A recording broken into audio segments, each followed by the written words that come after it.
मैं आज की जो क्लास शुरू कर रही हूँ वो यहाँ से शुरू कर रही हूँ क्योंकि इससे पहले का तो आपको मैंने करा के भेजा था, राइट। ये क्वेश्चन मैंने आपको करा के भेजा था, ये भी करा के भेजा था, और ये तो फॉर्मूलाज थे। आई नीड सबकी कॉपी में ये वाला फॉर्मूला भी। आज इस पर थोड़ा ज़्यादा डिटेल में बात होगी, ठीक है। चलिए, सो अब ये आखिरी में आएगा, ये ऊपर इन्फिनिटी वाला साइन, तो तब लेंगे। अब मेरी क्लास को मैं ये एज्यूम कर रही हूँ कप्पा अच्छे से पता है। कप्पा क्या होता है, कंडक्टेंस क्या होता है, रेजिस्टेंस क्या होता है। तो अगर कप्पा को मैं प्लेन वर्ड्स में लाना शुरू करूँ, क्योंकि उसके बिना उसके टफ क्वेश्चंस नहीं होंगे। क्या कप्पा के फॉर्मूले को देखते हुए, सोचते हुए मेरी इस स्टेटमेंट से आप एग्री करते हो? Kappa is conductivity of a solution of 1 centimetre cube solution. सोचो, क्या सही बोला है मैंने? फिर से, kappa is conductivity due to ions present in 1 centimetre cube of volume. If you remember, ये सबसे बड़ा मिसिंग पॉइंट है बुक्स में से। ये लिखूं अभी, वो 1000 का चक्कर नहीं कर रही मैं, सेंटीमीटर मीटर। इसका क्या मतलब है? इसका मतलब है molar conductivity is kappa by molarity. Molarity क्या होती है? मोलैरिटी होती है मोल पर लीटर, राइट। अब मोलर कंडक्टिविटी क्या होती है? एक मोल इलेक्ट्रोलाइट से प्रोड्यूस होने वाले आयंस की वजह से जो कंडक्टिविटी होगी, लेकिन वो आयंस कितने वॉल्यूम में मौजूद हैं? 1 लीटर। इसको कहते हैं मोलर कंडक्टिविटी। अब कोई मेरे को कप्पा डिफाइन करने को कहे, कप्पा अगर कोई मेरे को डिफाइन करने को कहेगा, तो 1 मोल 1 लीटर में अगर है, उससे जो कंडक्टिविटी है वो ही कप्पा है। अब मैं 1 लीटर की जगह 1 सेंटीमीटर क्यूब भी ले सकती हूँ। लेट्स चेंज यूनिट्स, ठीक है। मुझे पता है नीचे मोल नहीं आएगा, अगर नीचे मोल है भी तो 1 मोल हटा दूं, राइट। ऊपर क्या है? वॉल्यूम। क्या मैं ऊपर वाले इस लीटर को इंटू वी वॉल्यूम लिख सकती हूँ? एवरीवन, आपको लगता है आपने लीटर क्यों गायब कर दिया, तो आप यहां लीटर लिख लो भाई, तसल्ली के लिए। Molar conductivity is due to ions produced by 1 mole of an electrolyte in a given volume. क्योंकि मेरे को मोल 1 चाहिए in a given volume. Suppose that volume is 1 litre. कल को बहुत खराब क्वेश्चन जो एन अवस्थी लेवल के या डीपीपी के लेवल में मिलेंगे, 2 में या 1 में, वहां वॉल्यूम आपको 500 सेंटीमीटर क्यूब दे रखा हो, 500 ml दे रखा हो, तो यहां पुट कर दो कि मोलैरिटी तो आ जानी है। वो करते ही हो आप लोग। तो उस मोलैरिटी के चक्कर में ये कॉन्सेप्ट मत भूल जाना जो अब बता रही हूं। Molar conductivity is conductivity due to 1 mole of electrolyte present in any volume. Suppose we, उसको मोलैरिटी में कन्वर्ट करने के लिए आप वॉल्यूम से ही तो डिवाइड करते हो, तो वो ऑटोमेटिकली हो गया। गलती से भी 1 मोलैरिटी को हमेशा 1 by 1 मत लेना कि 1 मोल 1 लीटर में, राइट। तो हमेशा याद रखना, 1 मोल अगर 500 ml में भी है तो इसका 1, इसका डिवाइडेड बाय 500, आप नई मोलैरिटी निकाल ही रहे हो बच्चों, राइट। तो इससे ये बात आप समझ लीजिएगा कि यहां नीचे का 1 मोल जरूरी है इस m के लिए, मोलैरिटी के लिए, मोल्स के लिए। वॉल्यूम चाहे कुछ भी हो, चलो जी ये भी मान ली बात। अब अगर कोई मेरे को कहे, सॉरी, कप्पा निकाल के दो, क्या मैं लीटर की जगह मिलीलीटर ले लूं? 1 मिलीलीटर। अब तो वॉल्यूम में फ्रीडम हो गई मेरे को, तो मैंने ml ले लिया। अब ध्यान से, कप्पा क्या है? कप्पा है ऐसे सॉल्यूशन का कंडक्टिविटी जिसका वॉल्यूम कितना है? 1 सेंटीमीटर क्यूब। अगर मैं इसको 1 कर देती, 1 ml या 1 सेंटीमीटर क्यूब, तो मैं क्या कहती? कप्पा क्या है? Kappa is nothing but molar conductivity, या not molar, sorry, conductivity of ions which are present in 1 ml of volume. This is difficult to accept. अगर ये एक्सेप्ट कर लिया तो आपसे इतने सारे क्वेश्चन बिना कैलकुलेशन के हो जाएंगे कि पहले मैं ये लेकर आई, कप्पा क्या होगा, मैंने लीटर की जगह बस मिलीलीटर कर दिया। Kappa is nothing but 1 ml में 1 सेंटीमीटर क्यूब में कितने आयंस मौजूद हैं उसकी वजह से मिलने वाली कंडक्टिविटी है। रेजिस्टिविटी रो भी तो यही थी कि 1 मीटर लेंथ हो, 1 मीटर स्क्वायर एरिया हो, उसकी रेजिस्टेंस को रेजिस्टिविटी कह रहे थे। लेकिन ये बात सॉल्यूशन में मैं कैसे लाऊं जब तक मैं वॉल्यूम बात ना करूं। एनसीईआरटी ने सीधे ये लाइन दे दी बिना किसी एक्सप्लेनेशन के कि आप ये बात बोल कैसे सकते हो, और उसके ऊपर इतना बड़ा लॉ लाके दे दिया। तो ये क्लैरिटी आपको होनी चाहिए। इसी के लिए मैंने ये डायग्राम ड्रॉ करवाया, ये हेडिंग आपको दी। इस हेडिंग को शुरू करने से पहले मेरे को कप्पा को समझना है। दोबारा समझते हैं डायग्राम से जो मैं ऊपर समझाना चाह रही थी। पूरे इस वॉल्यूम में बच्चों मुझे पता है 1 मोल इलेक्ट्रोलाइट डाला है। इस पूरे वॉल्यूम में जितने भी आयंस प्रोड्यूस हुए उनकी वजह से आने वाली कंडक्टिविटी को क्या बोलूंगी? Molar conductivity. क्लियर सबको? शुद्ध भाषा में बिल्कुल कोई जरूरत नहीं है मेरे को बुकिश लैंग्वेज की। अगर ये वॉल्यूम था 9 सेंटीमीटर क्यूब, 1 सेंटीमीटर क्यूब के अंदर कितने आयंस हैं ये देख के उसकी कंडक्टिविटी अगर मेरे को किसी डायग्राम में रिपोर्ट करने को दी तो मैं इसको बड़े आराम से क्या बोल दूंगी? ये तो कप्पा है। सोचो अगर किसी सॉल्यूशन का कप्पा मेरे को दिया, तुमने लास्ट क्लास में न्यूमेरिकल्स कर लिए, फॉर्मूला समझ के नहीं रट के, पता है फॉर्मूले वैल्यू पुट करी और दिया। आज वो नहीं, आज बहुत लॉजिकल चलेगा, बहुत दिमाग वाला काम और बहुत आसान काम। तो यहां पर कितने आयंस है? 10, 12, 15 जितने भी हैं उनकी वजह से होने वाली कंडक्टिविटी को मैंने आज कहा कप्पा। अगर अब मैं कहती हूं इसके अंदर मैंने इलेक्ट्रोलाइट लिया KCl और ये डब्बा समझ में आ रहा है क्या है? 1 सेंटीमीटर क्यूब, और इसके अंदर ऐसे कितने डब्बे बन सकते हैं या इसका टोटल वॉल्यूम। आप यही समझ लो छोटे बच्चों की तरह आपको बताया जा रहा है ताकि आपका बेसिक बन जाए। अगर आपको एक डब्बे की कंडक्टिविटी पता है, किससे मल्टीप्लाई करोगे? कितने डब्बे हैं यानी टोटल वॉल्यूम। तो मैं इसमें ऊपर यही तो बताना चाह रही हूं। अगर मेरे को 1 सेंटीमीटर क्यूब की कंडक्टिविटी पता है तो वॉल्यूम से मल्टीप्लाई कर दो, पूरी सॉल्यूशन की कंडक्टिविटी। अगर पूरी सॉल्यूशन में अगर 1 मोल है तो अपने आप नाम क्या दे दिया? Molar conductivity. मोलर कंडक्टिविटी और कप्पा का ये रिलेशन आपको याद रहा तो थोड़े लेवल 2 के टेढ़े क्वेश्चंस को आप अच्छा पकड़ पाओगे। बुक्स नहीं सजेस्ट करेंगी, सीधे हिंट में ऐसा लिखा मिलेगा। तो आपको इसीलिए डायग्राम से विजुअलाइज करा रही हूं। Understood everybody? आज के बाद कप्पा और मोलर कंडक्टिविटी को प्लीज ऐसे सोचना, फॉर्मूले से मत सोचना। फॉर्मूला हो गया क्रैमिंग, फंसोगे। फॉर्मूले से सोचने के बजाय ऐसे सोचना शुरू कर देंगे। अब अगला लॉजिकल सवाल, यहां तक तो मैं नोट करवा चुकी थी आपसे। अगला लॉजिकल सवाल मैं आप लोगों से पूछ रही हूं, उसके बाद जो लिखा है उस पे जाएंगे।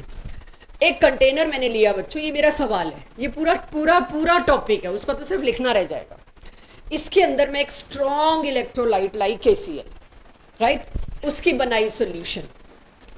मुझे ये बात करनी है कप्पा पे क्या इफेक्ट पड़ेगा अगर मैं सॉल्यूशन को डाइल्यूट करना शुरू कर दूं। डाइल्यूट क्या होता है? पानी मिलाना। अगर सॉल्यूशन का वॉल्यूम मैं बढ़ा दूं तो उससे पहले अगर मेरे को यही नहीं पता कप्पा क्या होता है, मैं कुछ नहीं कर सकती। कप्पा क्या होता है? इस 1 सेंटीमीटर क्यूब के डब्बे में कितने आयंस हैं? सपोज 8 आयंस हैं, तो 8 आयन की वजह से आने वाली कंडक्टिविटी क्या है? कप्पा। अब मैंने पानी बढ़ा दिया, डाइल्यूशन बढ़ा दिया, क्या लगता है गट फीलिंग? कम होगा। क्यों? क्योंकि बिल्कुल सही, आपकी number of ions in this 1 डब्बा विल डिक्रीज, क्योंकि आपने अब के वॉल्यूम बढ़ा दिया, यहां तक वॉल्यूम बढ़ा दिया तो आयंस को जगह मिल गई क्या करने की? और दूर दूर जाने की। जब उनको और दूर दूर जाने की जगह मिल गई तो एक डब्बे में तो आयंस की गिनती कम हुई। अगर मैंने लिया होता वीक इलेक्ट्रोलाइट, इसका सब साफ सुथरा लिखा हुआ मिलेगा, मैं पहले समझा दूं आप लोगों को। तो यजत क्या लगता है? तब भी माधव एकजुट, अगर मैंने वीक इलेक्ट्रोलाइट लिया तब भी क्या डाइल्यूशन से कप्पा बढ़ेगा? यस। दोनों ही केसेस में कप्पा क्या होगा? कम होगा। ठीक है, अभी इस पे इंटैक्ट रहेंगे, फिर बाद में सोचेंगे कंफ्यूजन आया तो, क्योंकि दोनों ही केसेस में आप स्पेस ज्यादा दे रहे हो, वॉल्यूम ज्यादा दे रहे हो, मोबिलिटी बहुत ज्यादा दे रहे हो, दौड़ने की जगह बहुत ज्यादा दे रहे हो। अभी तो एक दो चीजें और आएंगी, बट कप्पा को आप कंफ्यूज मत करना। कप्पा उस एक डब्बे की कंडक्टिविटी को कहते हैं और वो डब्बा 1 सेंटीमीटर क्यूब है। तो यही बात, on dilution kappa decreases because number of ions per centimetre cube decreases in both weak as well as strong electrolyte. काफी असर्शन रीजन बढ़िया इसमें दिखेंगे आपको। तो अब स्ट्रॉन्ग इलेक्ट्रोलाइट में भी रीजन सेम है, वीक इलेक्ट्रोलाइट में भी रीजन सेम है। लेकिन मैं अगली स्लाइड पे जाऊं उससे पहले पूछना चाहूंगी अगेन आद्या, अगर कोशिश कर सको, यही बात मैं मोलर कंडक्टिविटी के लिए तुमसे पूछूं। एक सॉल्यूशन है 250 ml, 1 मोल डाल रखा है KCl, दूसरी सॉल्यूशन है 1 लीटर, वही 1 मोल KCl। यहां पर वॉल्यूम ज्यादा किससे किया बच्चों? डाइल्यूट करके, पानी डाल के। किस में कंडक्टिविटी ज्यादा? मोलर कंडक्टिविटी किस में ज्यादा?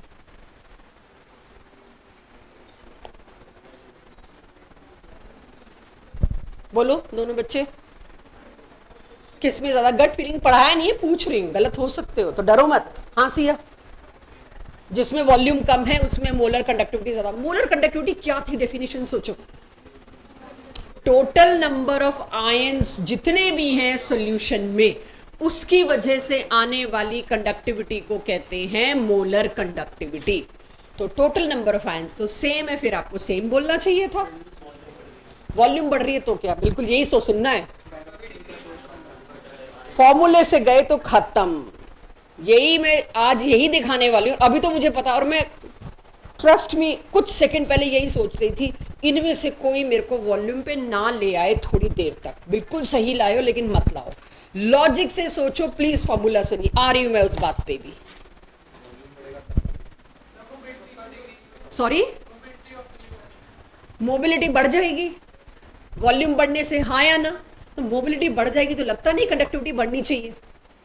कोई और तरह से कान पकड़ो, ठीक है? तो सीधा कान पकड़ लिया, घुमा के पकड़ो कान। हाँ, कप्पा से नहीं, मैं फॉर्मूले पे नहीं लाना देना चाह रही। कप्पा घट रहा है तो मोलर कंडक्टिविटी भी घटे। एक चीज घट रही है, एक चीज बढ़ रही है। जब आप लोग फॉर्मूले पे आ ही रहे हो और आओगे, फॉर्मूला बताया आपको, आना पड़ेगा, आप कंफ्यूज होगे, ठीक है? सो आप, कोई कह रहा है वॉल्यूम बढ़ रहा है तो ये बढ़ना चाहिए फॉर्मूले से, कोई कह रहा है कप्पा घट रहा है ये घटना चाहिए। इसका आंसर आप फॉर्मूले से नहीं दे सकते, आपको नहीं पता कितना बढ़ रहा है और कितने गुना घट रहा है।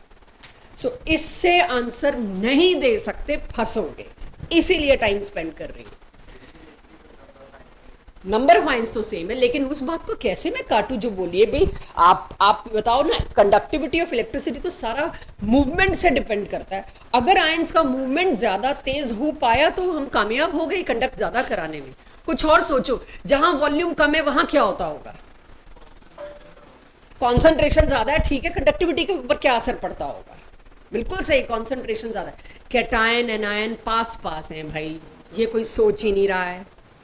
वॉल्यूम कम का मतलब क्या? इलेक्ट्रोलाइट ब्रेक तो हो रहा है, स्ट्रॉन्ग इलेक्ट्रोलाइट लिया है, वीक लिया, उसका नेचर है, आयंस तो उसने बनाने एक्वस में जाके। लेकिन आपको नहीं लगता एक सोडियम के चारों तरफ क्लोराइड की पॉसिबिलिटी बहुत ज्यादा बढ़ जाएगी? बढ़ जाएगी तो फिर उसकी मोबिलिटी नहीं घटेगी, उसको क्लोराइड खींचेंगे नहीं अपनी तरफ, ड्रैग नहीं करेंगे, तो मोबिलिटी अफेक्ट होगी। जितना वॉल्यूम बढ़ता जाएगा उतना ज्यादा कंडक्टिविटी बढ़ेगी, not because mobility only, because now cation and anion have enough space to get departed from each other और बहुत बेटर कैथोड एनोड की तरफ रश कर पाएंगे। अंडरस्टूड? सो अब आगे चलते हैं, जो मैंने आपको बताया उसको हम अक्षर में कैसे डालें, शब्दों में कैसे डालें। ये आपके बोर्ड में भी पक्के आने वाले क्वेश्चंस हैं और असर्शन रीजन में भी। On dilution volume of solution increases, fast लिखेंगे मेरे साथ यहीं से। On dilution, volume of solution increases, which in turn increases the space available to move for a strong electrolyte ions. Strong electrolyte के ions के बीच में space इतना हो गया कि वो move भी ज़्यादा कर पाए और एक दूसरे से attract नहीं हो पाए। हमें उनको दूर दूर करना था, ठीक है? क्योंकि ये मजबूरी क्यों आई मेरे पास? स्ट्रॉन्ग इलेक्ट्रोलाइट कंप्लीट डिसोसिएट होता है। जो स्ट्रॉन्ग इलेक्ट्रोलाइट है बच्चों,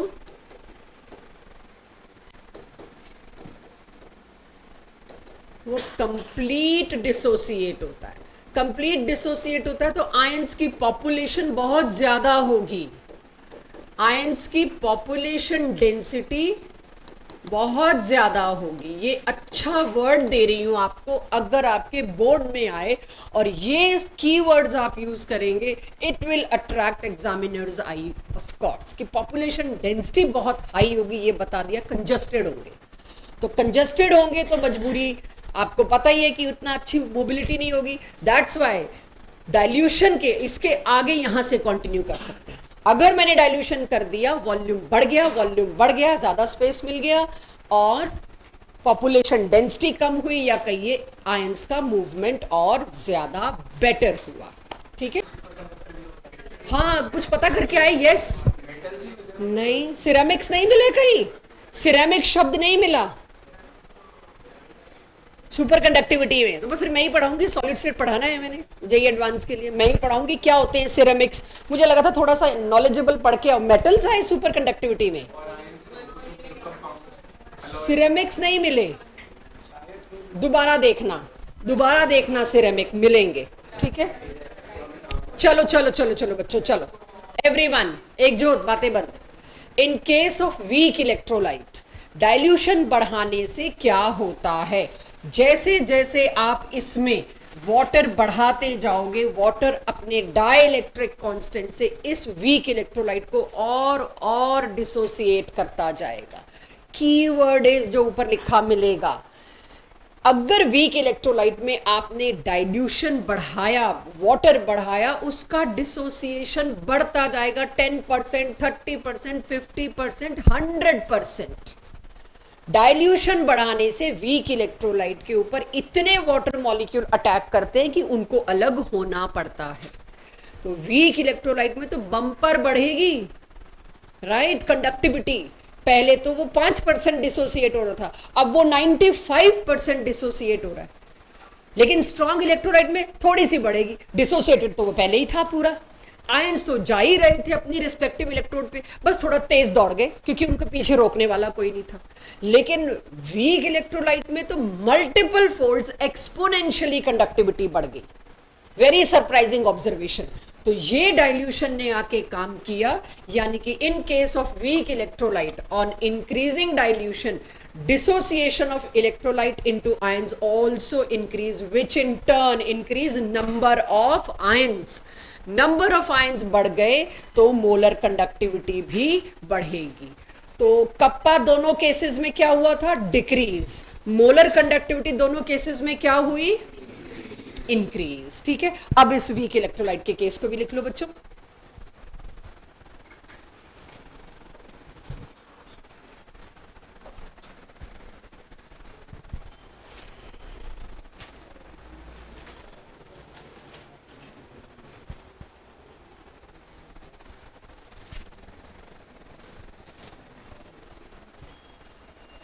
आ गया सबके पास? कुछ लोग खाली बैठे, मतलब मेरे बताते बताते लिख लिया था। अब इसको एक साइंटिस्ट का ग्रुप एनालाइज करने पहुंच गए, और आप देखो आज किस रिजल्ट पे आप पहुंच जाओगे। अब तक भी मेरे को ये तो लास्ट क्लास में मिल गया कि आप किसी भी इलेक्ट्रोलाइटिक सॉल्यूशन का कंडक्टेंस या कंडक्टिविटी निकाल के दे सकते हो। एम आई राइट? यही किया लास्ट क्लास में। लेकिन अब मैंने NaCl के 1 मोलर का निकाला, लेकिन मेरे को तो 0.3, 0.5, 0.6 हर कॉन्सेंट्रेशन का निकालना है। That was a very cumbersome process.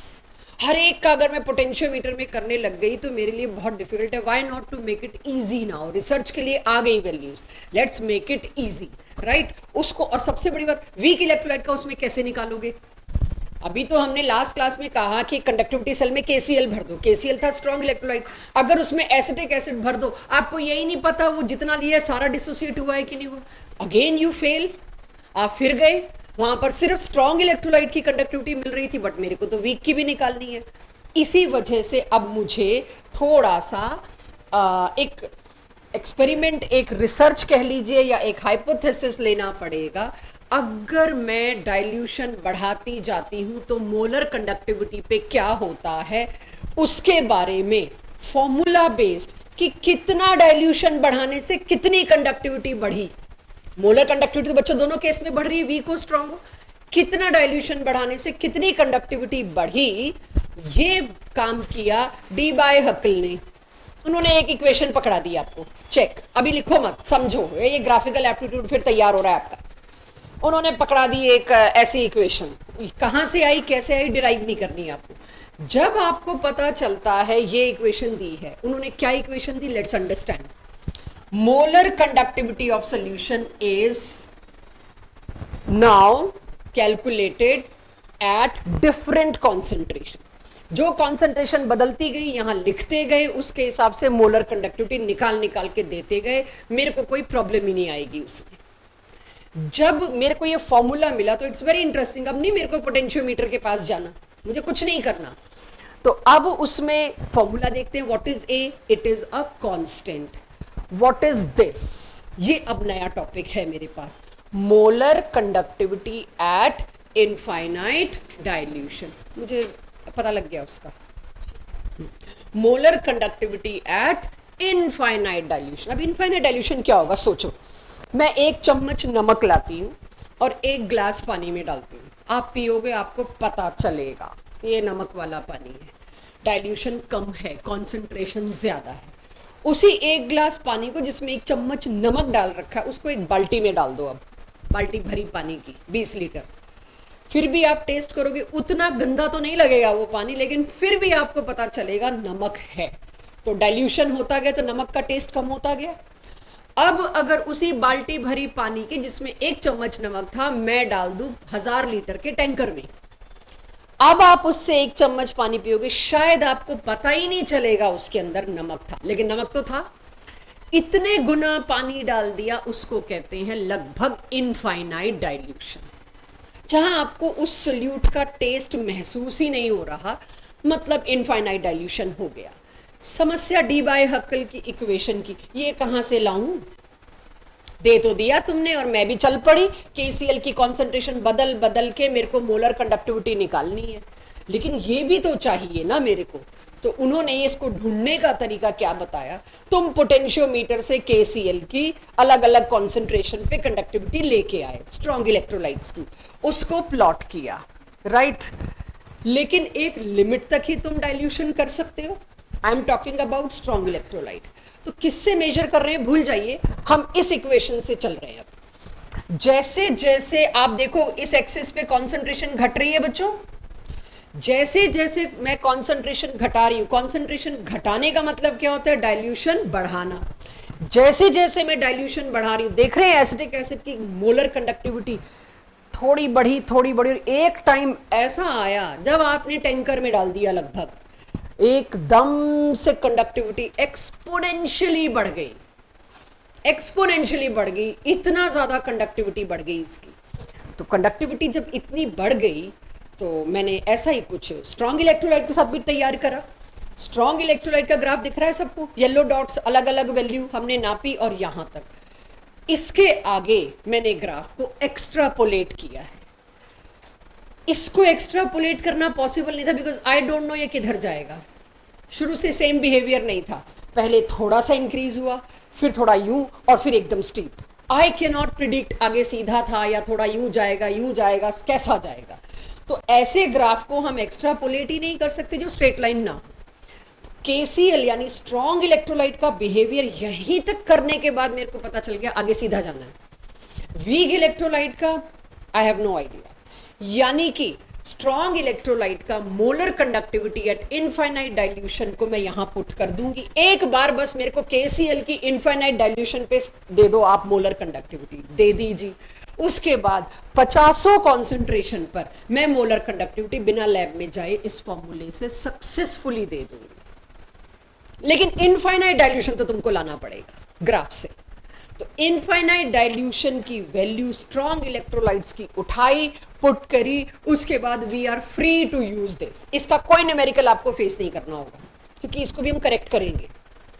इसमें सबसे बड़ी प्रॉब्लम क्या है, it is good for, it holds good only for strong electrolyte. वो तो मेरे को पोटेंशियोमीटर भी दे ही रहा था, कोई बहुत बढ़िया तरीका बताओ जो स्ट्रॉन्ग और वीक दोनों की किसी भी कॉन्सेंट्रेशन पर मेरे को कंडक्टिविटी मेजर करने का तरीका दे दे, तब माने साइंटिफिक स्टडी को, कि मेरे को वो कंबरसम मेथड्स में ना जाना पड़े।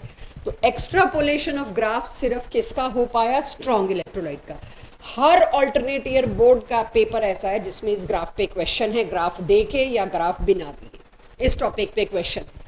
क्योंकि आपने देख लिया कंडक्टिविटी बहुत छोटा है, लास्ट क्लास और आज की क्लास कंडक्टिविटी इज ओवर, तो उसमें बहुत बड़ा वेटेज इसका भी है। सो अगर अब मैं कहूं कि डी बाय हक्कल ने एक अच्छी कोशिश करी, एक कांस्टेंट लाए जो सॉल्वेंट पे डिपेंड करता है, सब कुछ फॉर्मूला लाए which was good also, but it holds good for only strong electrolyte, so I am not going to use it, note down. फिर लाते हैं कोलार्श, जो इसको आके और बेटर करेंगे, और कोलार्श होते ही चैप्टर का ये हिस्सा भी फिनिश हो जाएगा। जी मैं मान के चल रही हूं, आ गया सबके पास, ठीक है। चलिए अब एक लॉजिकल एक्सरसाइज करते हैं, मैं देखूं मेरी क्लास में कोई कोलार्श को मैच कर पाता है क्या अगले लॉ को। अब डी बाय हक्कल स्टेटमेंट की सबसे बड़ी प्रॉब्लम क्या आ गई, it is applicable only for strong electrolyte, तो हमें कोई कॉमन मेथड दो भाई, स्ट्रॉन्ग और वीक सबके लिए एप्लीकेबल हो, हमें वो दो, फेयर इनफ। तो साइंटिस्ट कोलार्श ने एक रिसर्च किया, एक डाटा कलेक्ट किया, सारे स्ट्रॉन्ग इलेक्ट्रोलाइट लिखे हैं मैंने, हैव अ लुक, ये लिखना मत, ये जस्ट एक एक्सरसाइज है। सारे स्ट्रॉन्ग इलेक्ट्रोलाइट लिखे, पहला कपल, फर्स्ट कपल जो है इलेक्ट्रोलाइट का, उसमें मैंने एनायन कॉमन रखा, दिख रहा है सबको। इन दोनों की molar conductivity at infinite dilution, अब उस इनफाइनाइट के साइन को नोट कर दिया है, राइट। इनफाइनाइट डाइल्यूशन पे दोनों की कंडक्टिविटी का सब्ट्रैक्ट डिफरेंस was 23 यूनिट, आपको पता है मोलर कंडक्टिविटी की क्या है, I am keeping things simple, ये 23 है। इसी तरह से इन्हीं दोनों कैटायन एनायन का एक और कपल चूज किया, कीपिंग एनायन डिफरेंट, सॉरी इन्हीं दोनों कैटायंस का डिफरेंट एनायन के साथ एक और कपल बनाया, चेक। यहां जो डिफरेंस आया NaBr और KBr का डिफरेंस भी 23 आया। सिमिलरली क्या पता सोडियम पोटेशियम के साथ कुछ ऐसा हो रहा हो, लेट्स रिवर्स द थिंग्स। अब के मैंने क्या किया, कैटायन सेम रखा, एनायन बदला, ऐसा कपल चूज किया, ऐसे उन्होंने 50 कपल्स बनाए, ऑल पॉसिबल कॉम्बिनेशन, और उसमें जैसे AgNO3 और AgCl की molar conductivity at infinite dilution का difference came out to be 40। Similarly अब देखो वही NO3Cl, वही NO3Cl, इसका difference again came out to be 40। इससे तुम लोग क्या इन्फ्रेंस निकाल सकते हो, क्या कंक्लूजन दे सकते हो, एनीथिंग, कि ये क्या क्या है, इसको कोइंसिडेंस बोलूं, क्या बोलूं।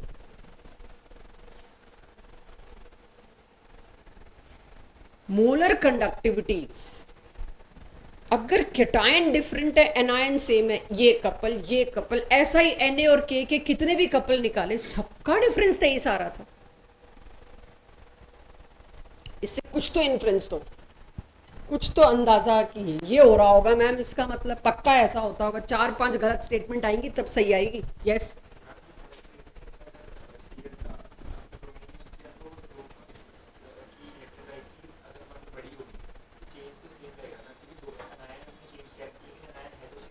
हाँ वैल्यू, हाँ अच्छा अच्छा ठीक है, और क्लैरिटी चाहिए, हाँ बात तो सही है। जो धैर्य कह रहा है वो ये कह रहा है NaCl और KCl के बीच का डिफरेंस और NaBr और KBr के बीच का डिफरेंस सेम इसीलिए आया, जो हमने एनायन बदला उसकी वजह से शायद कंडक्टिविटी बढ़ी होगी या घटी होगी, जो भी बढ़ी घटी होगी वो दोनों में सेम होगी।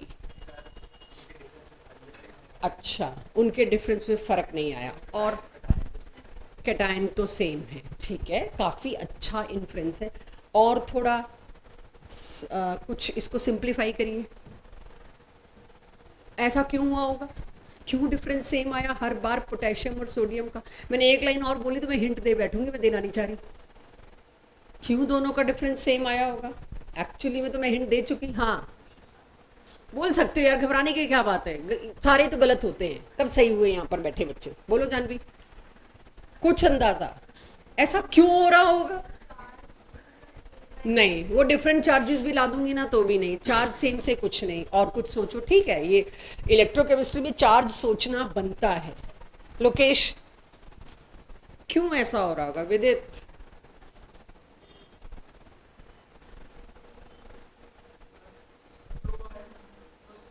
दो आयंस तो सेम ही है, हाँ फिर ठीक है, तो उनकी कंडक्टिविटी तो कट ही गई। तुम भी कुछ ऐसा ही बोल रहे थे, थोड़ा सा इनडायरेक्ट, दो आयन सेम है, इधर इनकी कंडक्टिविटी कट गई। लेकिन इलेक्ट्रोलाइट्स अलग अलग हैं, तो इन दोनों का डिफरेंस हमेशा 23 क्यों आया? बिल्कुल सही पहुंच गए, बस लास्ट ड्रॉप रह गई। इधर भी दोनों का सेम, इधर भी दोनों का सेम। इस हाँ मतलब सेम क्यों आया, मेरा सवाल ये है, सीधे इसको हिट करो। कट गए, हाँ क्यों डिफरेंस सेम आएगा? बिल्कुल सही कह रहे हो, क्योंकि मैंने दे दिया और कुछ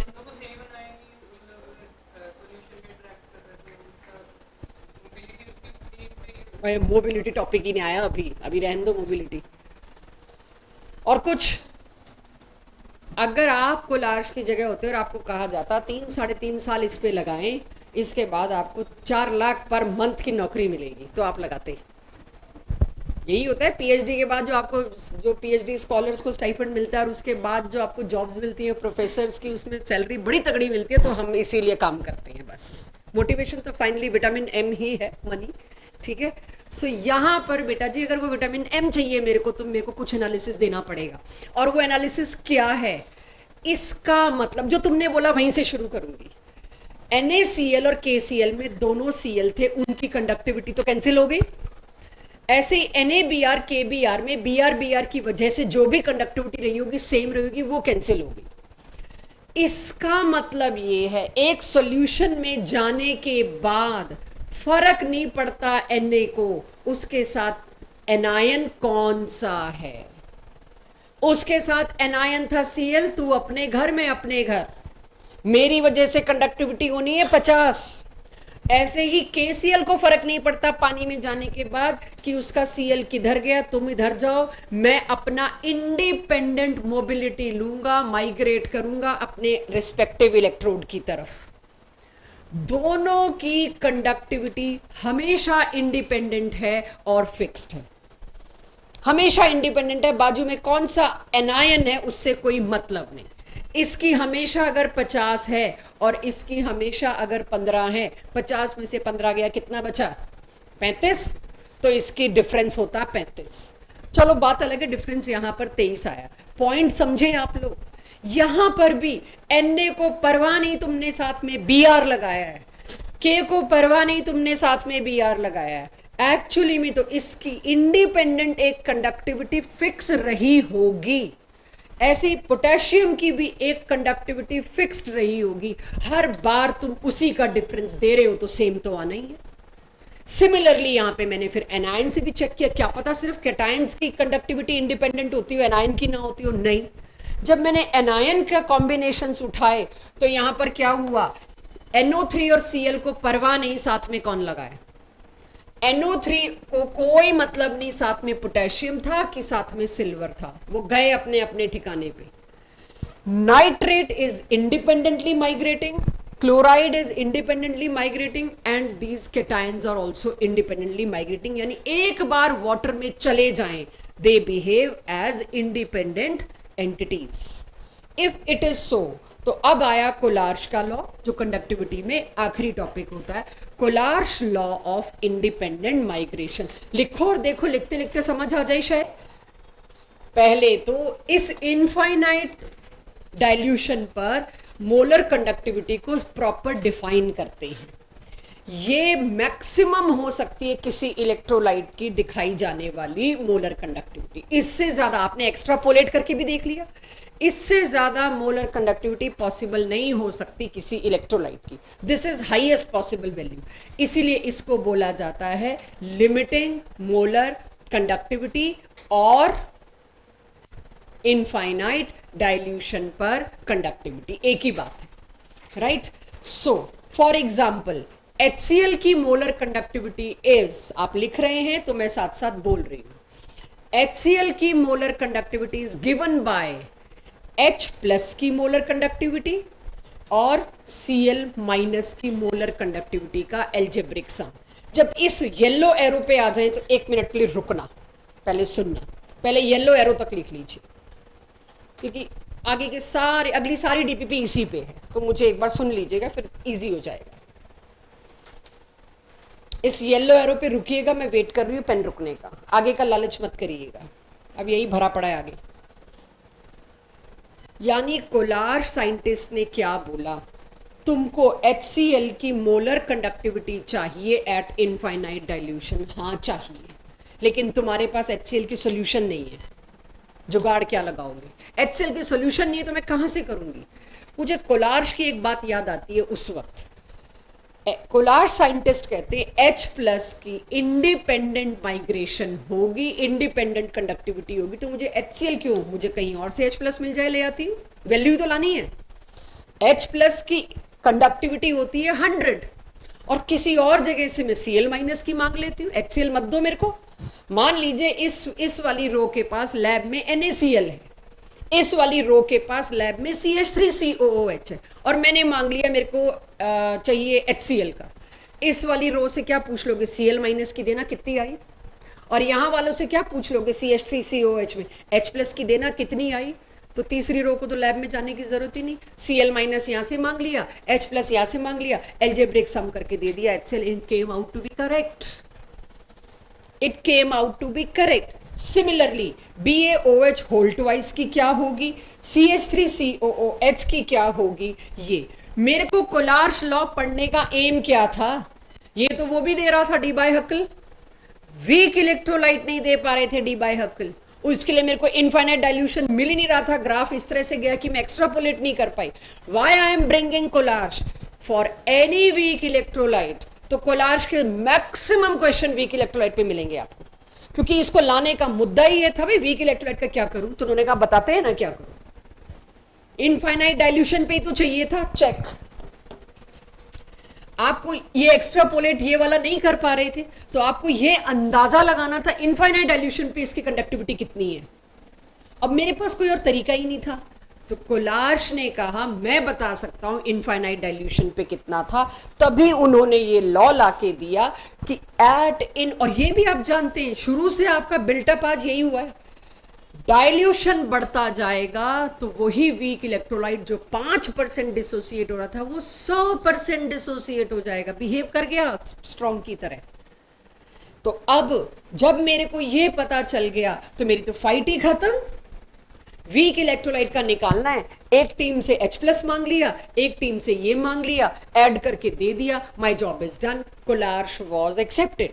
लिखिए दोनों, अब चलते हैं कुछ इसके ही आगे कंटेंट पे।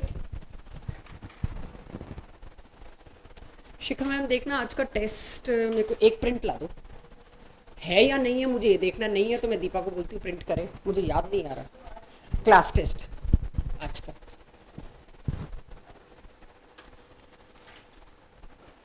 आगे ये दोनों टर्म्स, इसको क्यों आपको नोट करने को कहा है, आप देख रहे हो OH कितने हैं, 2, एल्जेब्रिक सम का मतलब क्या है, OH 2 है, दोनों इंडिपेंडेंट अपना कंट्रीब्यूट कर रहे हैं, तो इंटू 2 लगा दिया मैंने, तो यानी कि मुझे ये भी देखना पड़ेगा कितने आयंस, नॉट ओनली उनका इंडिपेंडेंट माइग्रेशन, इससे एक तो बेरियम 2+ बनेगा और 2 क्या बनेंगे, OH आयंस, तो यहां 2 लगाना पड़ेगा।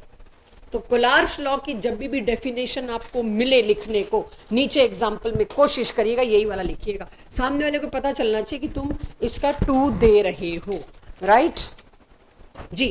कोलार्स लॉ क्या कहता है, limiting molar conductivity of any electrolyte can be represented as sum of individual contribution of its cations and anion. एक एग्जाम्पल के बिना मत देना, मैंने नहीं लिखा क्योंकि पीछे 3 लिख दिए थे, यहां आपके पास जब सब्जेक्टिव टेस्ट होगा एग्जाम्पल होना चाहिए। The conductivity of a solution, conductivity of a conductivity पता है सबको क्या है, kappa. Conductivity of a solution decreases with dilution because less ions are present for conduction. Just ये मत लिखना है, लिख चुके हो, जस्ट एक बार दोबारा याद दिलाया जा रहा है, कंडक्टिविटी कप्पा घटती है, मोलर कंडक्टिविटी हमेशा बढ़ती है, बस ये याद दिलाने के लिए ही किया है जो भी किया है नीचे, बट ऊपर आपके पास एक स्टेटमेंट आ गई। तो कोलार्स लॉ की ये स्टेटमेंट आप किसी ना किसी एग्जाम्पल के साथ लिखेंगे। अब इसके क्वेश्चन शुरू करते हैं, थ्योरी तो एक बारी को हो गई इसकी, let's go for its questions, और उन क्वेश्चंस को कैसे करना है अभी देखते हैं। हो गया सबके पास ये? तो यानी मेरा पहला एम क्या है? Application of Kohlrausch law. 4 application है इसकी। तो पहली एप्लीकेशन, किसी भी वीक इलेक्ट्रोलाइट के लिए आपको काम करना है। इस मेथड को यहां समझिए और एक क्वेश्चन में डीपीपी में कहूंगी वो करना, ये मत करना, ये तो सिर्फ मेथोडोलॉजी है। तो एक क्वेश्चन करेंगे तो मेथोडोलॉजी सील होगी।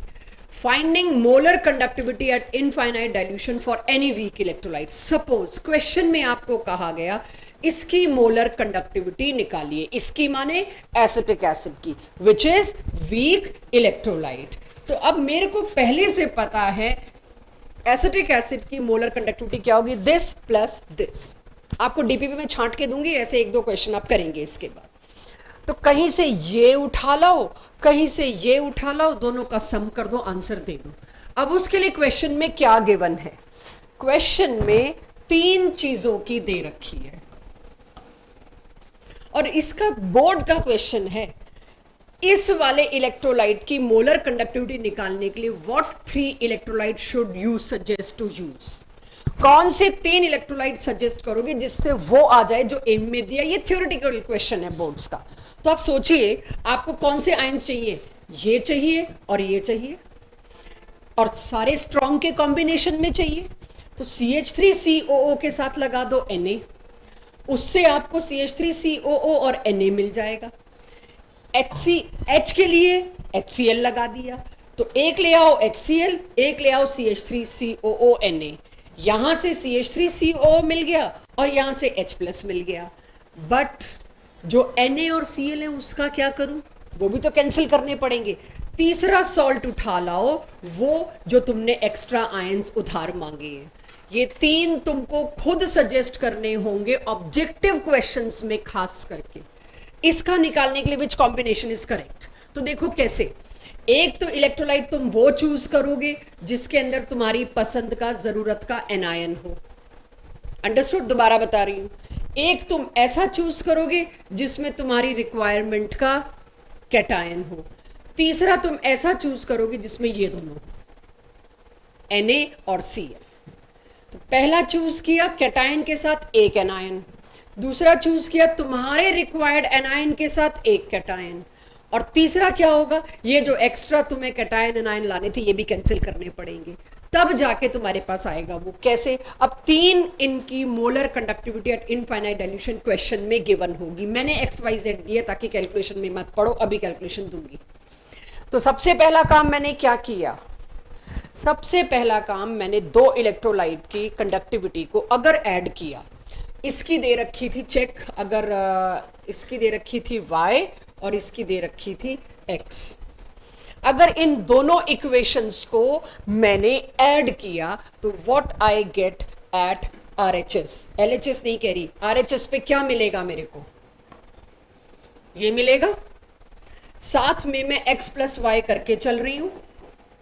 जब मैंने X + Y कर दिया, वैल्यू आ गई मेरे पास। अब जो तीसरा इलेक्ट्रोलाइट ले रखा था जिसकी शायद Z वैल्यू दे रखी थी, नीचे सबट्रैक्ट कर दूं बच्चों, और RHS में देखिए Cl कट जाएगा, Na कट जाएगा, बचेगा क्या? वही 2 जो चाहिए थे। तो यानी मेरा आउटपुट आया यहां पर X + Y - Z। तीनों वैल्यू दे रखी होंगी, ये 100 होगी, ये 150 होगी और ये 50 होगी शायद।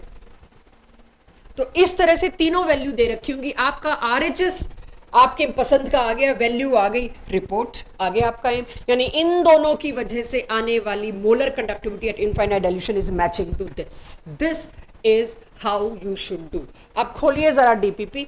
नंबर 1 कह रहा है 2 इलेक्ट्रोलाइट्स की आप मोलर कंडक्टिविटी निकालिए एट इनफाइनाइट डाइल्यूशन, जिसमें पहला है CaCl2 क्वेश्चन मार्क। अब कोलार्श कहता है इसको निकालने के लिए आपको क्या करना है? CaCl2 की conductivity is given by calcium की वजह से आने वाली कंडक्टिविटी प्लस क्लोराइड की वजह से आने वाली कंडक्टिविटी। क्लोराइड की वजह से आने वाली कंडक्टिविटी भी फॉर्मूला में देखिए कितने क्लोरीन है? 2, तो 2 क्लोराइड, 1 कैल्शियम और 2 क्लोराइड मिलके इंडिपेंडेंटली कितना कंडक्टिविटी में कंट्रीब्यूट करते हैं, मेरे को वो लाना है। टेबल में आपको कैल्शियम की वैल्यू दे रखी है, अकेले कैल्शियम की 119, और क्लोराइड की कितनी दे रखी है, कितना, आगे आंसर। ऐसे ही मैग्नीशियम का सॉल्ट दिया हुआ है या मैग्नीशियम वाला इलेक्ट्रोलाइट दिया, उसका निकाल लेंगे। क्वेश्चन 1 हो जाएगा। क्वेश्चन 2 करिए, सेम ही है जो मैंने बोर्ड पे दिया था, लेकिन एक बार अपने हाथ से कर लीजिए। देना डीपीपी देना।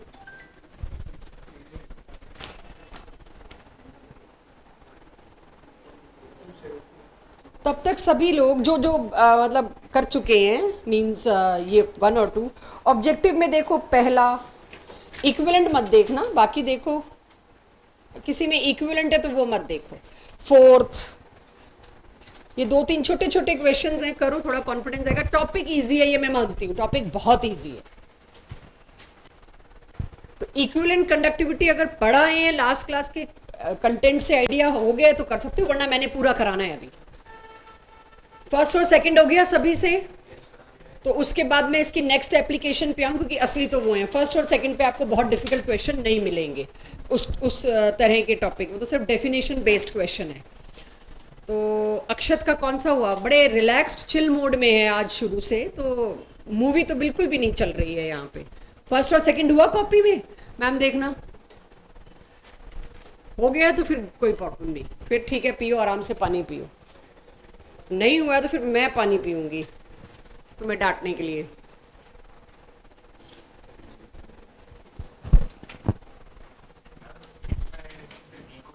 सॉरी, वीक की तो बहुत बढ़ गई, स्ट्रॉन्ग का तो जरा सा ही बढ़ा। इनिशियली थोड़ा सा था, और गैप देखो ना, केसीएल का लाइन में कितना कम गैप आया, और उसमें देखो गैप क्या है, बहुत ज्यादा गैप है। मतलब यहाँ उल्टी गंगा बह गई। मैंने कभी सोचा भी नहीं था कि वीक इलेक्ट्रोलाइट स्ट्रॉन्ग को पीछे छोड़ देगा। This is happening in conductivity only, ठीक है। चलो बच्चों, 2 मिनट के लिए जरा कंपटीशन के टॉपिक पे आइए। इक्विवेलेंट कंडक्टिविटी रिवाइज करा दूं आपको थोड़ा सा। ये आपका एनसीईआरटी से बाहर जा रही हूँ, hardly for 5 to 10 minutes, hardly. बहुत ही प्यारा इंटरेस्टिंग इंटीजर टाइप कंटेंट आएगा यहाँ पे, बहुत इजी डूएबल। तो एवरीवन, इक्विवेलेंट कंडक्टिविटी का फॉर्मूला ये होगा, already given to everyone, normality. Normality में सारी समस्या थी, molarity is normality by n factor. आपको मोलैरिटी की जगह अगर नॉर्मेलिटी पुट करना था तो एक n factor will come into the scenario. मैं वो एन फैक्टर पूरा नहीं पढ़ा रही, बट वो मैं करा चुकी हूँ चैप्टर सोल्यूशन में, बट स्टिल। अब अगर मेरे को मोलर कंडक्टिविटी पता है और इक्विवेलेंट निकालनी, अच्छा इक्विवेलेंट कंडक्टिविटी पे भी Kohlrausch law as it is applicable है, बस वो एम की जगह EQ हो जाएगा। लेकिन अब मेरी समस्या, इन दोनों का रिलेशनशिप दे दो शॉर्टकट में। और यहाँ क्योंकि ये बहुत आसान है, इसीलिए यहाँ कंफ्यूजन ज्यादा है, क्योंकि इस पे स्ट्रेस ही कम दिया जाता है। बहुत इजी टॉपिक्स में गिना गया है और है भी। इक्विवेलेंट कंडक्टिविटी, इसको किसी और बुक, किसी और गूगल से नहीं देखेंगे, किसी भी, चाहे एनवस्थी है कोई भी, किसी और की सोल्यूशन से देखेंगे। हर किसी ने अपना अलग शॉर्टकट डाल रखा और कंफ्यूज होकर आ जाते हो मेरे पास। ये मैं ऑथेंटिक दे रही हूँ आपको, जो भी सोर्स से दे रही हूँ। सो मोलर कंडक्टिविटी को किससे डिवाइड करो? आपने देखा नॉर्मेलिटी और मोलैरिटी में क्या था, नॉर्मेलिटी को किसी चीज से डिवाइड किया गया था। यहां थोड़ा सा ध्यान दीजिए, equivalent conductivity is given by molar conductivity divided by कितने टोटल कैटायंस, उनका नंबर। तो V से वेलोसिटी मत सोच लेना, बस number of cations multiplied by her cation पे चार्ज। एन फैक्टर अक्सर यही बताया गया, टोटल पॉजिटिव चार्ज, कि अगर मान लीजिए 2 कैल्शियम है कहीं पर, तो टोटल पॉजिटिव चार्ज कितना होगा, 4। इसको और आसान कर दे, और अभी के अभी आप देखना आपसे गलती भी होगी। तो हमने क्या दे दिया, number of cation multiplied by charge of cation. किसी को लगे नहीं हमें तो कैटायन नहीं चाहिए और ऑप्शन में कैटायन नहीं दिया, number of anion multiplied by charge of anion. बस ये अगर याद रखा, आपसे गलती नहीं होगी। अब कैन आई से नाउ, अगर कोई मेरे से एल्यूमिनियम क्लोराइड की इक्विवेलेंट कंडक्टिविटी और मोलर कंडक्टिविटी का रिलेशन पूछे, तो equivalent conductivity is molar conductivity by 1 into 3। Aluminium कितना है, नंबर ऑफ कैटायन 1, चार्ज क्या है इसके ऊपर और आसान है total cationic charge. Positive charge कुल मिला के कितना है वो कर दो, लेकिन मेरे को ये फॉर्मूला क्यों देना पड़ रहा है? कई स्टेटमेंट्स में आपके क्वेश्चन में ये लिखा आ जाता है, फिर फैल जाते हैं ये क्या था, तो मुझे सिंबल की नॉलेज आपको देनी पड़ेगी। That it is not something velocity mobility, नहीं है, वो नहीं है। तो मैं ओरली कुछ का पूछूं आपसे, देंगे जवाब? मोलर कंडक्टिविटी ऑफ NH4OH निकालने के लिए आप सभी लोग, NCERT वाले बच्चे भी, NH4OH जो कि एक वीक बेस है, उसकी मोलर कंडक्टिविटी निकालने के लिए मुझे 3 इलेक्ट्रोलाइट सजेस्ट करिए। साकेत, पहला कौन सा लेके आऊं? 3 स्ट्रॉन्ग इलेक्ट्रोलाइट सजेस्ट करो। हाँ, KOH, ठीक है, एक ले लिया KOH, यानी इसका एनायन टेकन केयर ऑफ। अक्षता, दूसरा, अगर इतनी देर से क्लास सुन रहे हो तो आ जाएगा। दूसरा कौन सा इलेक्ट्रोलाइट करते हो? मेरे को इसकी molar conductivity at infinite dilution निकालनी है, तो दूसरा, सॉरी, हाँ, NH4 का लाओ कोई, बिल्कुल सही। इसका टेकन केयर ऑफ, इसका भी करो केयर ऑफ। अनन्या, परफेक्ट। तो अक्षिता, जवाब नहीं आएंगे तो यही लगेगा पढ़ नहीं रहे हो, NH4Cl। तीसरा, ये और ये मिला के KCl, ठीक है, चलिए, बहुत बढ़िया।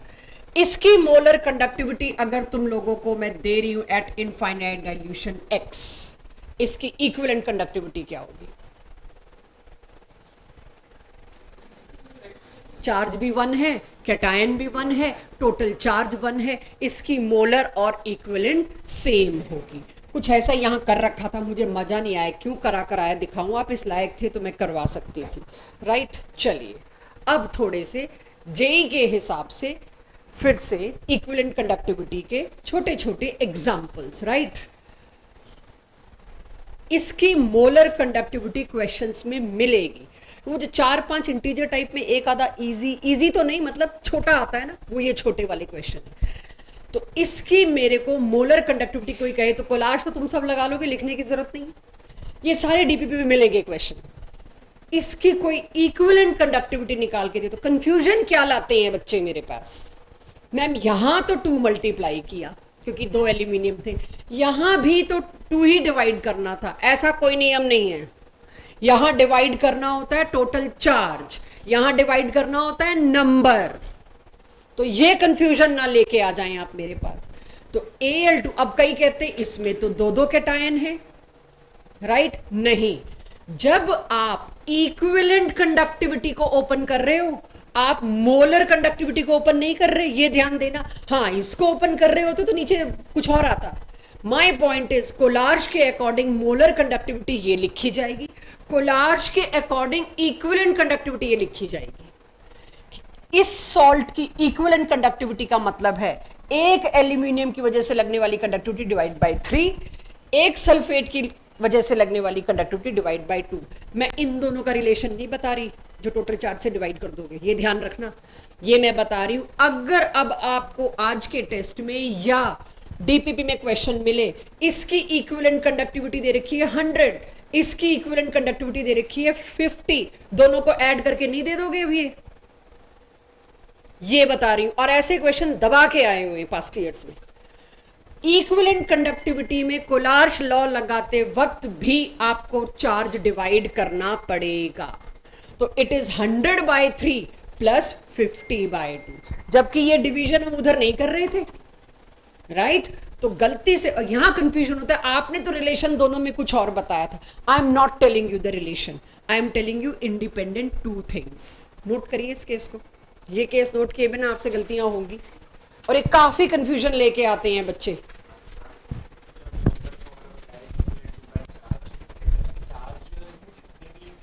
एक का दैट इज वाई मेरे को पूरी स्टेटमेंट लिखनी पड़ी। नंबर नहीं है, ऊपर तो है। हाँ, राइट। कैटायन का charge multiplied by number of cation means total charge, ठीक है। ये कंफ्यूजन जायज है, धैर्य। अभी जब तुम क्वेश्चन करोगे ना तो और क्लैरिटी आएगी, इसीलिए बता रही हूँ। यहाँ पर सिर्फ यही डाउट आता है बच्चों का, तो वो क्लियर करने के लिए टाइम ले रही हूँ। ये एनसीईआरटी का पार्ट बिल्कुल नहीं है। यही तो ऑब्जर्वेशन वाली बात है, इसलिए तो लिखवाया है। तो भाई एक बार फिर देख लो, किसी और बच्चे ने कुछ पूछा है तो लगता है कंफ्यूजन है या बताया नहीं गया। यहाँ क्या लिखा है, तो फर्स्ट क्वेश्चन में एक टेबल देखा था आप लोगों ने। अगर अब मैं वही मोलर कंडक्टिविटीज का टेबल देख के इक्विवेलेंट कंडक्टिविटी निकालना चाहूंगी तो है, यानी यहां इक्विवेलेंट कंडक्टिविटी दी होती तो फिर सिंपल एल्जेब्रिक सम ना हो जाता। यहां मोलर दी है 1 की, इसीलिए 1/3। यहां भी मोलर दी है 1 की, इसीलिए 1/2। ये बहुत स्ट्रॉन्ग ऑब्जर्वेशन रखिए, यहां मोलर है, यहां इक्विवेलेंट है। ठीक है, तो जस्टिफाइड है ना जेई नीट में डालना इसको, कि थोड़ा टेढ़ी खीर आ गई। अब चलो, अब अगर नोट हो गया हो तो मुझे ये बताओ, इस केस का 2 केसेस दे दिए और इस केस का, दोनों में से किसका ये फॉर्मूला करेक्ट प्रेजेंटेशन है इक्विवेलेंट कंडक्टिविटी और मोलर कंडक्टिविटी का। I have 2 cases, case number 1, case number 2। Total cationic charge कितना है एक में? 2। सोडियम पे भी +1, पोटेशियम पे भी +1। तो मेरे को क्या करना था, टोटल कैटायंस कितने हैं? 2। अब डिफरेंट कैटायन है, इसीलिए स्पेशली लिया कि कल को तुम कहो मैम कैटायन डिफरेंट हुए तो क्या करेंगे, कोई फर्क नहीं पड़ता, मेरे को कैटायन का नंबर चाहिए बस। 2 कैटायन और दोनों पे चार्ज क्या है? 1, तो नीचे 2 आ गया, इसके लिए तो ये करेक्ट है। What about this? करेक्ट है। एनायनिक चार्ज देख लो बालको, कैटायन इसको छोड़ के आसपास ही तो घूम रहा है, इसीलिए एनायन वाला फॉर्मूला। ये पास्ट ईयर से उठा के लाई हूं क्वेश्चन, कि इसके लिए तो /2 होगा, इसके लिए /2 नहीं होगा क्योंकि एक कैटायन दे रखा है। कैसे भूल गए तुम? नीचे जब डिवाइड करते वक्त मैंने कहा था इधर इट इज कैटायनिक चार्ज और इट इज एनायनिक चार्ज। इधर उधर घूम रहा है, वो भी कंडक्टिविटी में तो कंट्रीब्यूट कर रहा है इंडिपेंडेंटली। तो यहां पर आपको क्या लिखना पड़ेगा? 2। बोथ केसेस के लिए ये एप्लीकेबल है। ये बताना इसका, ये क्यों नीचे लिख रखा है मुझे नहीं पता, इसका कोई सेंस नहीं है, कुछ और बताने का सोचा होगा तो लिख लिया होगा। इसको किससे डिवाइड करूं? या तो टोटल कैटायनिक चार्ज गिन के दे दो या टोटल एनायनिक गिन के दो। 8। कॉन्फिडेंस रखो दिशा, गलत ही तो होगा, पहले दिन तो गलत होना बनता भी है। Equivalent conductivity is molar conductivity divided by 8। H+ और OH- को हम नहीं गिन रहे, वो वाटर है, राइट। तो या तो टोटल कैटायनिक चार्ज गिन दो या टोटल एनायनिक। 2 पोटेशियम थे और 2 एल्यूमिनियम, 6 और 2 8। ठीक है, मैंने कैटायनिक चार्ज गिन के उसको यहां डाल दिया। Understood everybody? चलिए, come back to again NCERT basic. Second application of Kohlrausch to find degree of dissociation, यानी अल्फा। लास्ट चैप्टर का एंड भी अल्फा पे ही हुआ था अपना, Ka और अल्फा। तो इसका एंड तो नहीं हो रहा, लेकिन कंडक्टिविटी का एंड तो हो रहा है। तो find degree of dissociation alpha of a weak electrolyte. सिर्फ इतना पढ़ लो बच्चों, लिख लो, उसके बाद क्वेश्चन करने हैं। अल्फा निकालने का क्या मतलब है, एक बार समझना, फॉर्मूला रटना ना पड़े, लॉजिक समझना इसके पीछे। कितना डिसोसिएट हुआ, जो भी तुम कंसंट्रेशन लेके गए उसमें कितना डिसोसिएट हुआ। क्या मैं ये कह सकती हूँ इनफाइनाइट पे तो कंप्लीट ही डिसोसिएट हो जाता है, बेशक वीक हो बेशक स्ट्रांग हो। तो इनिशियली टेकन नहीं ले रही अब मैं, क्यों? क्योंकि इनिशियली टेकन जितना भी था इनफाइनाइट पे आके तो वो सारा का सारा डिसोसिएट हो गया। उसकी वजह से मोलर कंडक्टिविटी जो आई वो उसकी लिमिटिंग थी, मैक्सिमम थी। तो दिस बाय दिस। अब अगर बच्चों मेरे को एक क्वेश्चन बोर्ड में आता है 3 नंबर का, उसमें ये पूछा जाता है, इसको बताने का फॉर्मूला क्या होता था पिछली क्लास, इसको निकालने का फॉर्मूला क्या था आज की क्लास। एक क्वेश्चन 3 नंबर का, दोनों क्लासेस। तो देखना 3rd या 4th क्वेश्चन सब्जेक्टिव इसी पे किसी में पूछा है, इसकी परसेंटेज तो अल्फा × 100 कर दोगे तो परसेंटेज आएगी। कोई है 3rd 4th में? करो 4th फटाफट। Subjective test will land up to this Saturday. Objective test, this मतलब ऑब्वियसली आज नहीं, इसका subjective test will land up to coming Saturday, और objective test JEE mains advance NEET will be on Sunday. पिछली class और आज की class का मिला जुला सा ही है, दोनों ही बहुत सिंपल पार्ट्स हैं। चलिए आगे चलते हैं। परसेंटेज पूछी होती है तो अल्फा को 100 से मल्टीप्लाई कर देते हैं। अब तीसरी एप्लीकेशन क्या है? टू फाइंड, बातें नहीं भाई, to find dissociation constant of weak electrolyte यानी Ka, जो लास्ट चैप्टर में भी हमने निकाला है। तो देखना बच्चों, Ka का फॉर्मूला वो इन्हें पता नहीं क्यों डिराइव कर रखा है, सीधा सबको ये याद है क्या होता है, Ka is approximately equal to C alpha square. लेकिन एनसीईआरटी ना इतने पे मान नहीं रही है। एनसीईआरटी ने क्या कर रखा है, तुम अल्फा निकाल के ला के सीधे C से मल्टीप्लाई करके अल्फा स्क्वायर करके Ka दोगे, नहीं नहीं नहीं, ऐसे तुम्हारी जिंदगी आसान नहीं कर सकते हम।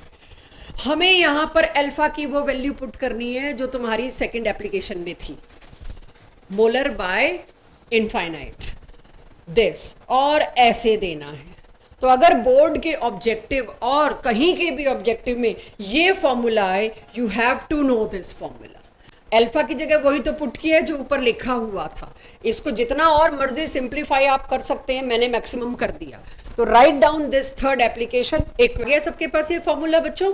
तो 3 एप्लीकेशन थी, इन 3 एप्लीकेशन पे सब्जेक्टिव क्वेश्चन मैंने आपको 8-10 दे रखे हैं, निहायत डायरेक्ट आते हैं। इसके सबसे मुश्किल तो मैंने करा दी है, बस अब आपको प्लस माइनस डिवाइड वही सब करना है। तो वो उसके लिए मैं बिलीव करती हूँ बच्चों को आता है।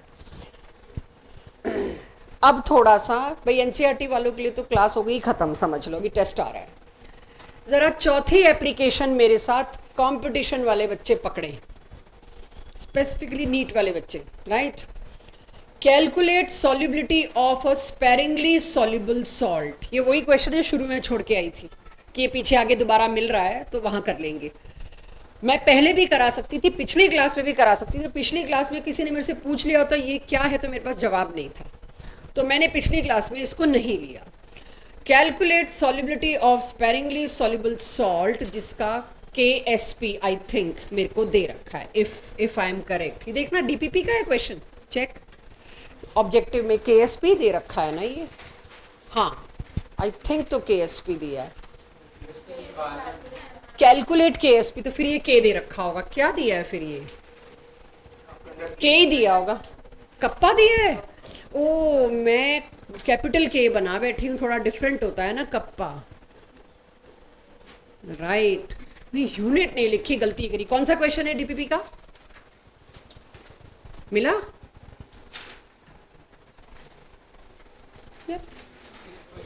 सिक्स्थ एवरीवन, DPP का 6 देखना, कप्पा की यूनिट दे रखी है ना, मैंने क्यों नहीं दी पता नहीं। तो मेरे से गलती क्या हुई, मैंने यहाँ यूनिट नहीं लिखी, इसलिए फंस गई। क्या दिया है ये, ऑब्जेक्टिव में ढूंढना है, सब्जेक्टिव में नहीं मिलेगा। सब्जेक्टिव में दिया है भाई, वैसे बोर्ड में ये आता नहीं है KSP वाला। आई एम सो सॉरी अगर सब्जेक्टिव में आ गया है, दिखाना कहाँ है सब्जेक्टिव में, आता नहीं है, बट चलो दे दिया है तो देख लो। बोर्ड में KSP पे आ जाए तो हम, वैसे भरोसा कुछ नहीं है बाय गॉड। चलिए, तो मेरे को कप्पा दे दिया, यूनिट नहीं मैंने यहाँ लिखी थी इसलिए मैं कंफ्यूज हुई। क्या क्या और गिवन है, इंडिपेंडेंट माइग्रेशन के हिसाब से molar conductivity at infinite dilution पर सिल्वर की दे दी, क्लोराइड की दे दी, कैलकुलेट KSP। मुझे इस क्वेश्चन की अप्रोच समझनी है, कैसे करना होता है। ठीक है, जो गिवन है, लेकिन मेरे को KSP ढूंढने के लिए क्या चीज चाहिए होती है, पहले वो सोचते हैं, उल्टा चलते हैं, ये तो कॉपी पेस्ट हो जाएगा। अगर मेरे को स्पेरिंगली सॉल्युबल सॉल्ट कोई दिख रहा है, वो मेरे को INZ बता रहे हैं AgCl, और अब तक आपको पता लग गया होगा AgCl तो यूनिवर्सली एग्जांपल्स में आता है। तो मुझे KSP निकालना है। KSP निकालने के लिए एक सिंपल सी चीज चाहिए, सॉल्युबिलिटी दे दो जी, और दोनों को मल्टीप्लाई, मतलब सॉल्युबिलिटी का स्क्वायर कर दूंगी मैं, अगर AgCl का केस होगा तो, और वही है। तो उसके लिए क्या चाहिए तुमको, क्या चाहिए मेरे को, S। व्हाट इज S, ध्यान से सुनिएगा। अगर मैं यहां पर इसकी अप्रोच बता रही हूं, अगर यहां पर मैंने कॉन्सेंट्रेशन ली होती C AgCl की, स्पेरिंगली सॉल्युबल मतलब नाम मात्र सॉल्युबल, नाम मात्र सॉल्युबल है, बट है तो सही ना, S और S जाते, और इधर क्या बच जाता, C minus S। We know it is negligible, ये नाम मात्र है, तो इसको तो हम C ही मानते हैं अप्रॉक्सीमेटली, जैसे अल्फा इग्नोर होता है, तो ये तो नाम मात्र है S और S। यानी कि आपने AgCl सॉलिड कितना डाला वो अलग बात है, लेकिन अंदर जाके मिक्स कितना हुआ, डिसॉल्व कितना हुआ या ब्रेक कितना हुआ वो है S। मुझे बस कोई बता दे AgCl की कॉन्सेंट्रेशन कितनी है सॉल्यूशन में। जितना AgCl मिक्स हुआ है उतना ही Ag बना होगा, उतना ही Cl। एग्रीड। कॉन्सेंट्रेशन बताने के लिए मेरे को ये तरीका है मोलैरिटी। बाकी AgCl तो सॉलिड बन के नीचे पड़ा है, स्पेरिंगली सॉल्युबल है।